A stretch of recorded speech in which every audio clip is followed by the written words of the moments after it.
नमस्कार छात्रों। आज हम आपके सामने गुरुजी क्लासेस में कक्षा 10वीं के प्रथम पाठ वाङ्मयः तपः को लेके आए हैं। यह पाठ मणिका पुस्तक में दिया गया है। जिन बच्चों ने संस्कृत 119 को ऑप्ट किया है, ये पाठ उन बच्चों के लिए है। इस पाठ में हम सबसे पहले श्लोकों का उच्चारण करेंगे, श्लोक का अर्थ जानेंगे और अभ्यास करेंगे। अर्थ कुछ इस प्रकार है।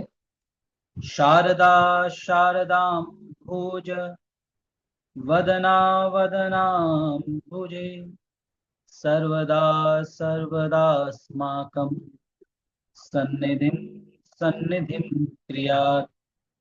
अपूर्वः कोऽपि कोशोऽयं विद्यते तव भारति। व्ययतो वृद्धिमायाति क्षयमायाति संचयात्। नास्ति विद्या समं चक्षुः नास्ति सत्यतं समं तपः नास्ति राग समं दुःखं नास्ति त्याग समं सुखम्। न तथा शीतल सलिलं न चन्दन रसो न शीतलाक्षाया प्रह्लादयति पुरुषं यथा मधुर भाषिणी वाणी। शुश्रूषा श्रवणं चैव गृह्णं धारणं तथा ऊहापोहार्थ विज्ञानं तत्त्वज्ञानं च धीगुणा। माधुर्यमक्षरं व्यक्तिः पदच्छेदस्तु सुस्वरः धैर्यं लयसमर्थं च षडेते पाठका गुणाः। आचार्यात् पादमादत्ते पादं शिष्यः स्वमेधया कालेन पादमादत्ते पादं स ब्रह्मचारिभिः। अनुवेगकरं वाक्यं सत्यं प्रियहितं च यत् स्वाध्यायाभ्यसनं चैव वाङ्मयं तप उच्यते। प्रथम श्लोक से आते हैं। सबसे पहला श्लोक कहते हैं, शारदा शारदां भोज वदना वदनां भुजे। शरद शारदा शरद ऋतु में खिले हुए कमल के मुख के समान मुख वाली कमल के समान मुख वाली सरस्वती हमारे मुख रूपी कमल में सदैव वास करें या हमारे ऊपर अपना आशीर्वाद सदा बनाए रखें। दूसरा श्लोक है, अपूर्वः कोपि कोशोऽयं विद्यते तव भारती। हे भारती, हे सरस्वती, आपका जो ये ज्ञान रूपी खजाना है, कोश अर्थात खजाना, ज्ञान रूपी खजाना है जो बहुत ही अनोखा है, अद्वितीय अनोखा। व्ययतः वृद्धिमायाति, जो वृद्धिमायाति बढ़ जाता है, कैसे? व्ययतः खर्च करने से, और क्षयमायाति संचयात, और कम हो जाता है। कैसे कम होता है? संचयात, क्षय मतलब कम होना और संचयात मतलब इकट्ठा करने से कम हो जाता है। तीसरा श्लोक है, नास्ति विद्या विद्या समम समम चक्षु, अर्थात विद्या के समान हमारा दूसरा कोई नेत्र नहीं है। नास्ति सत्य सतम समम तपः, और सत्य के समान दूसरी कोई तपस्या नहीं है। नास्ति राग समम दुखम, और द्वेष के समान कोई दूसरा दुख नहीं है। नास्ति त्याग समम सुखम, और त्याग के समान कोई दूसरा सुख नहीं है। चौथा श्लोक है, न तथा शीतल सलिलम न चंदन रसो न शीतला छाया।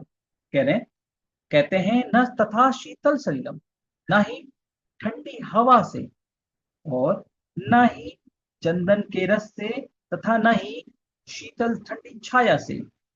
जो ठंडक हमें असली में मिलती है, असली सच्चाई में जो ठंडक मिलती है, वो कैसे मिलती है? प्रहलाद यति पुरुषम यथा मधुर भाषिणी वाणी। लोगन मनुष्य को आनंदित करती है, सुख देती है, ठंडक देती है। कौन देती है? मीठी वाणी, अच्छी वाणी। पांचवा श्लोक है, शुश्रूषा श्रवणम चैव गृहणम धारणम तथा ऊहापोहार्थ विज्ञानम तत्व ज्ञानम चदी गुणा। शुश्रूषा अर्थात सुनने की इच्छा। श्रवणम, श्रवण का मतलब है बोलना। सुनना, शुश्रूषा सुनने की इच्छा। ग्रहणम धारणम तथा, और सुनकर उसको ग्रहण करना, धारण करना। उहापोहार्थ विज्ञानम, उहापोहार्थ विज्ञान का मतलब है कि उसके बारे में सोचना, तर्क करना, वितर्क करना, उसके अच्छे और बुरे को जानना। ये किसके गुण है? ये बुद्धिमान व्यक्ति के गुण हैं। अगला है माधुरम, माधुर्यम अक्षरम व्यक्ति पदच्छेदस्तु सुस्वरा। धैर्यम लय समर्थम च षडेते पाठ का गुण। कह रहे हैं माधुर्य, मिठास। अक्षर व्यक्ति मतलब स्पष्ट उच्चारण। पदच्छेदस्तु सुस्वर, पदच्छेदस्तु मतलब पदों को तोड़ तोड़ कर पढ़ने वाला, और सुस्वर अच्छे स्वर वाला। धैर्यम लय समर्थम च, धैर्य जिसमें धैर्य हो बोलने में, और जो लय से गान करे। ये 6 गुण किसके माने जाते हैं? पाठक के माने जाते हैं। 7वां श्लोक है आचार्यात् पादमा दत्ते पादम शिष्यः स्वमेधया कालेन पादमा दत्ते पादम स ब्रह्मचारी भी। अर्थात जो एक शिष्य है वो एक ज्ञान का एक चौथाई भाग अपने गुरु से ग्रहण करता है, एक चौथाई भाग अपनी बुद्धि से ग्रहण करता है, एक चौथाई भाग उसको ज्ञान का समय सिखाता है, और एक चौथाई भाग ज्ञान का उसको अपने सहपाठियों से सीखता है। अर्थात ज्ञान अर्जन करने के लिए, प्राप्त करने के लिए सिर्फ गुरु नहीं, समय, सहपाठी और स्वयं की बुद्धिमत्ता की भी आवश्यकता है। लास्ट श्लोक है, अंतिम श्लोक। अनुद्वेग करम वाक्यम सत्यम विहितम चयत स्वाध्यायाभ्यसनम चैव वाङ्मयम तपोच्यते। अनुद्वेग करम वाक्यम, कहते हैं जो वाक्य उद्वेग उत्पन्न ना करे, मतलब उद्वेग दिल आपके हृदय में व्याकुलता उत्पन्न ना करे। सत्यम प्रियतम चत, और सत्य और प्रिय हितु, मतलब दूसरों को अच्छे लगने वाले और सत्य हो। स्वाध्याय व्यसनम चैव, स्वाध्याय अपना अभ्यास करने वाले, और बार बार उसको दोहराने वाले, इन्हीं को वाणी का तप कहा गया है। अब हम आगे चलते हैं पाठ में। तो ये जो पाठ में आपके शब्दार्थ हैं, ये शब्दार्थों को आप देख लें, क्योंकि एक प्रश्न हमारा शब्दार्थ का भी आता है। आपको सबसे मेन चीज है कि ये जो इदम अपि जानन्तु आप दिया गया है, ये भाग, इस भाग को आप परीक्षाओं के लिए अच्छी तरह से तैयार कर लें, क्योंकि जो संधि के प्रश्न हैं या समास के प्रश्न हैं, इन्हीं शब्दों में से आते हैं। सीबीएसई हमेशा इन्हीं शब्दों में से पूछता है। आगे चलते हैं।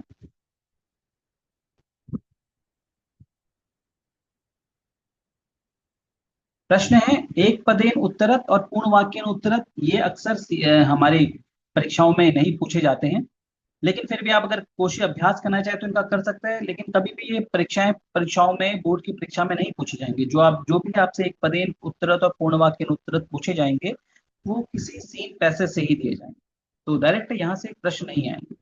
प्रश्न नंबर 3 है स्थूल पदानि आधृत्य प्रश्न निर्माणम कुरुता।